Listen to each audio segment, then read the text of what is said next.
வணக்கம் ஜோதிட அன்பர்களே. தமிழ் புத்தாண்டு குரோதி வருட நட்சத்திர பலன்கள். புனர்பூசம் நட்சத்திரம்.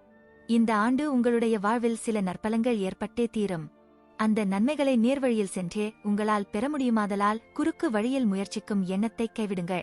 பொருளாதார நிலை பாதிக்கப்படாது. வியாபாரிகளுக்கு ஒரு சறுக்கல் ஏற்படுமானாலும் நிமிர்ந்து விடுவார்கள்.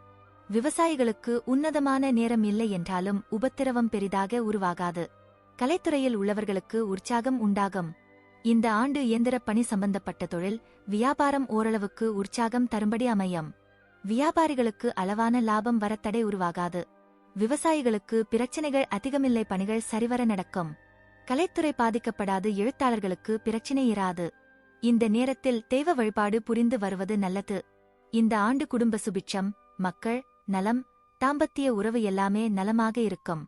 உங்களுடைய அந்தஸ்தும் சிறப்பாக இருக்கத் தடை இருக்காது. உங்கள் முயற்சிகளை எப்போதும் நேர்வழியில் செலுத்துங்கள். குறுக்கு வழியில் பிரவேசிக்காதீர்கள். குடும்ப நலம் சீராக இருக்கும். மனக்கிலேசம், உடல் நலம் பாதிப்பு, பண விரயம் போன்ற சங்கடங்கள் ஏற்படவும் ஓர் அமைப்பு முனைந்து நிற்பதால் எச்சரிக்கையாக இருப்பது நல்லது. தெய்வப்பணி, தருமப்பணி போன்ற நற்காரியங்கள் நலம் தரும். இந்த ஆண்டு உடல் நலம் சிறிது பாதிக்கப்படலாம். தேவையில்லாத உணவுகளை தவிர்ப்பது நல்லது. தங்கள் நற்பெயரை காத்துக் கொள்வதில் மிக்க கவனமாக இருப்பது அவசியம். குடும்பத்தில் சுபிட்சம் இருக்கும். நற்பலங்கள் அதிகளவில் நடக்கும் என்றாலும் சிறிதளவு மனசங்கடங்கள் உண்டாக வாய்ப்புண்டு. பொருளாதார குறை உண்டாகாது. அந்தஸ்து பாதிக்கப்படாது.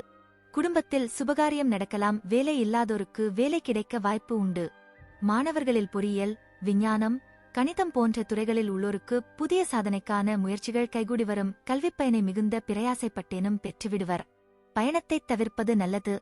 குடும்பத்தில் உறவினர்களிடையே இருந்த கருத்து வேறுபாடு நீங்கி சுமூகமான சூழ்நிலை உண்டாகும். வெளிவட்டாரத்தில் மதிப்பு மரியாதை கூடும். குடும்பத்துக்குத் தேவையான பொருட்களை வாங்கி மகிழ்வீர்கள். நன்றி, வணக்கம், வாழ்க வளமுடன்.